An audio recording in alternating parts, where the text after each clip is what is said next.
خوش آمدید۔ آج ہم ایک بہت ہی دلچسپ موضوع پر بات کر رہے ہیں۔ مطلب یہ کہ خود کو بہتر طریقے سے کیسے سمجھا جائے اور کیسے استعمال کیا جائے تاکہ ہم جو چاہتے ہیں وہ زیادہ آسانی سے حاصل کر سکیں۔ ہم جوش کیفمن کی کتاب دی پرسنل MBA کے ایک اہم باب ورکنگ ود یور سیلف سے کچھ خاص نکات پر بات کریں گے۔ جی بالکل۔ بنیادی طور پر یہ باب ہمارے جسم اور دماغ کو آپ کہہ سکتی ہیں کام کرنے کے اوزار کے طور پر دیکھتا ہے۔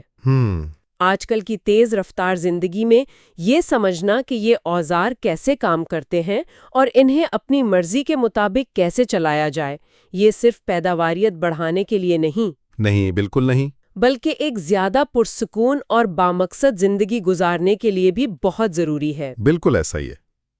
آج کی گفتگو اصل میں اسی بارے میں ہے کہ ہم اپنی توجہ کیسے مرکوز کریں، خلکشار سے کیسے بچیں، اپنے کاموں کو کیسے ترتیب دیں، اہداف کیسے بنائیں جو واقعی کام کریں، اور سب سے اہم یہ سب کچھ مسلسل کیسے کریں بغیر بالکل تھکاوٹ کا شکار ہوئے۔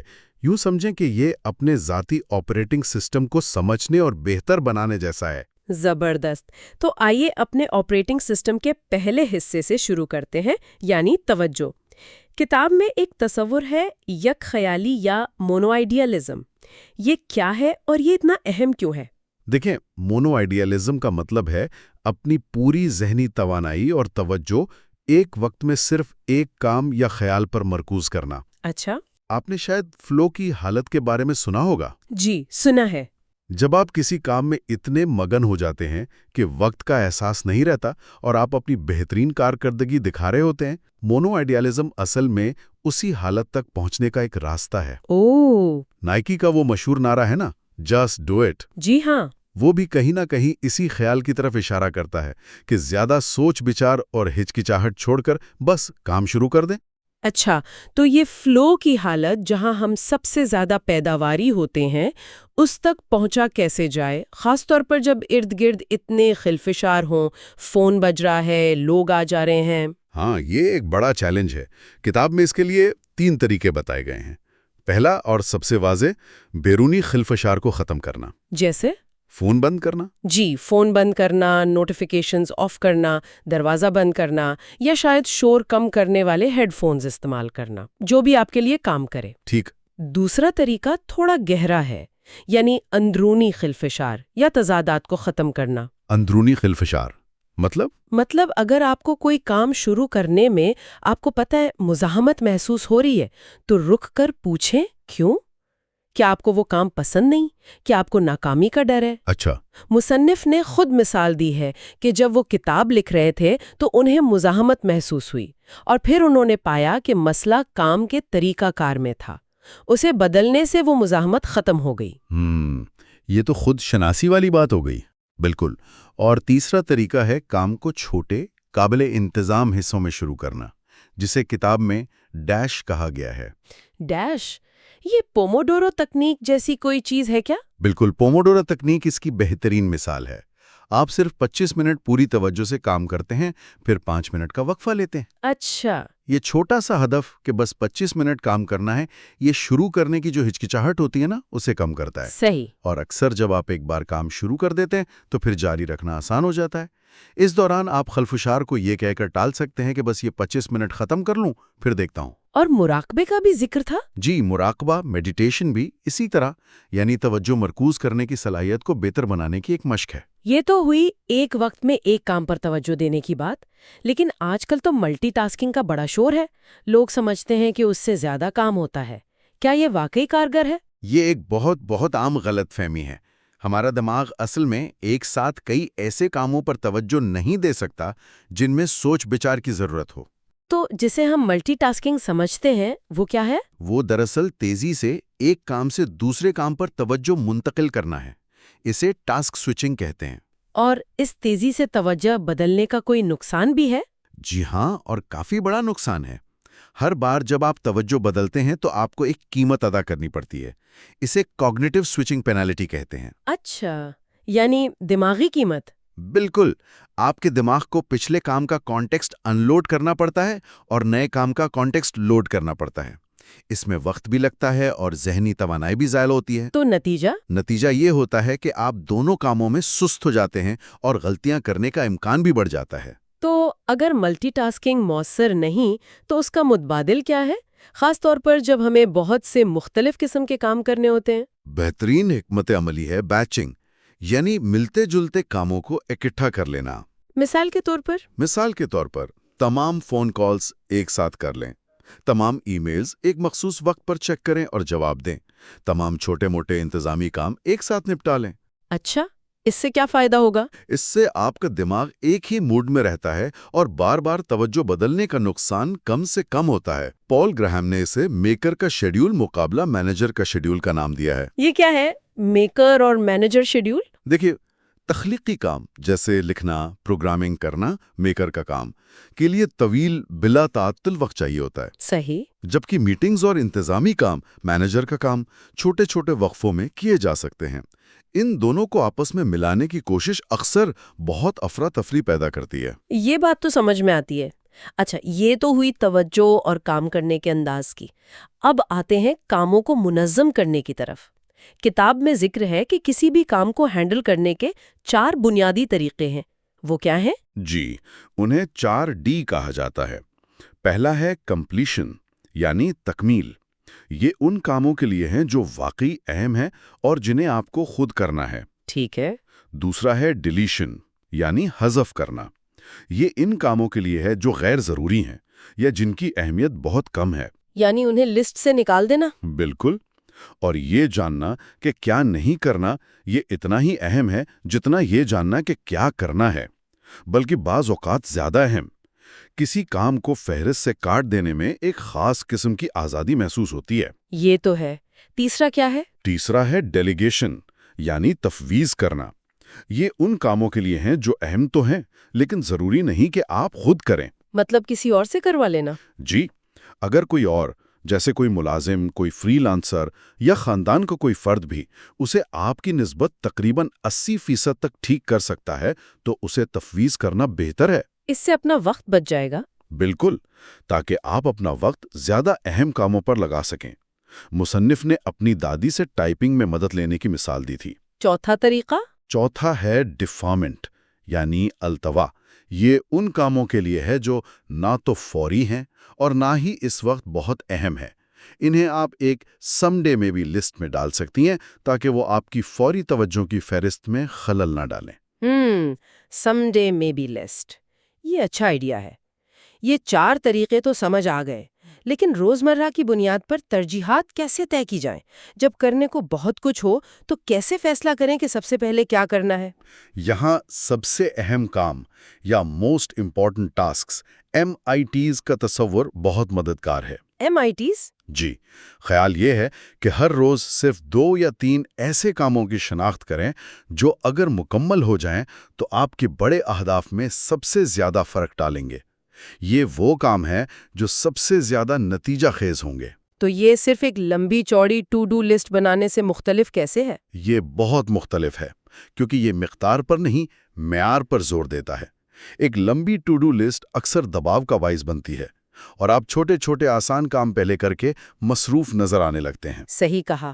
MITs کی مختصر فہرست آپ کو مجبور کرتی ہے کہ آپ واقعی سوچیں کہ کیا چیز سب سے زیادہ اہم ہے۔ دن کے آغاز میں خود سے پوچھیں، آج وہ کون سے 2 یا 3 کام ہیں جنہیں مکمل کرنے سے آج کا دن کامیاب سمجھا جائے گا۔ اور پھر اپنی پوری توجہ سب سے پہلے ان کاموں کو مکمل کرنے پر مرکوز کریں، باقی سب کچھ بعد میں۔ کیا اس میں کوئی اور ٹپ بھی ہے؟ ہاں، اس میں ایک اور تکنیک شامل کی جا سکتی ہے، پارکنسن کا قانون۔ پارکنسن کا قانون؟ وہ کیا ہے؟ وہ کہتا ہے کہ کام اتنا ہی وقت لیتا ہے جتنا اس کے لیے دستیاب ہو۔ یعنی اگر آپ کسی کام کے لیے 1 ہفتہ رکھتے ہیں تو وہ 1 ہفتہ لے گا، اگر 1 دن رکھتے ہیں تو 1 دن میں ہو جائے گا۔ اچھا۔ تو اگر آپ اپنے MITs کے لیے ایک مصنوعی یعنی خود سے بنائی ہوئی مختصر ڈیڈ لائن مقرر کر لیں، مثلاً دوپہر سے پہلے مکمل کرنا ہے، تو آپ زیادہ مؤثر طریقے سے کام کریں گے۔ یہ تو زبردست ہے۔ اور MITs کی واضح فہرست آپ کو غیر ضروری درخواستوں اور خلفشار کو نہیں کہنے کا اعتماد بھی دیتی ہے۔ آپ کہہ سکتے ہیں کہ میں ابھی اپنے اہم کام کر رہا ہوں، یہ بعد میں دیکھوں گا۔ یہ تو بہت عملی مشورے ہیں۔ اب ذرا اہداف یعنی گولز کی طرف آتے ہیں۔ کتاب کہتی ہے کہ اہداف واضح اور مخصوص ہونے چاہیے۔ اس میں پکس فارمیٹ کا ذکر ہے، یہ کیا ہے؟ پکس ایک مخفف ہے، یعنی ایک ایکرونیم جو اچھے اہداف کی خصوصیات بیان کرتا ہے۔ پی ہے پازیٹیو، یعنی مثبت۔ آپ کیا حاصل کرنا چاہتے ہیں، نہ کہ آپ کیا چھوڑنا چاہتے ہیں۔ مثلا صحت مند کھانا کہنا بہتر ہے بجائے جنک فوڈ چھوڑنا کہنے کے۔ اچھا۔ آئی ہے امیڈیٹ، یعنی فوری۔ آپ اس پر ابھی کام شروع کر سکتے ہیں، کوئی پہلا قدم فوراً اٹھایا جا سکے۔ سی ہے کانکریٹ، یعنی ٹھوس۔ آپ کو کیسے پتا چلے گا کہ آپ نے ہدف حاصل کر لیا، اس کے حقیقی دنیا میں کیا نتائج نظر آئیں گے۔ ایس ہے اسپیسیفک، یعنی مخصوص۔ کیا، کب، کہاں، کیسے، یہ سب واضح ہونا چاہیے۔ کوئی مثال دیں گے؟ مثال کے طور پر، میں اگلے سال جون تک میراتھن مکمل کرنا چاہتا ہوں، ایک اچھا پکس ہدف ہے۔ یہ مثبت ہے، اس پر فوراً ٹریننگ شروع کی جا سکتی ہے۔ نتیجہ ٹھوس ہے، میراتھن مکمل کرنا، اور یہ مخصوص ہے۔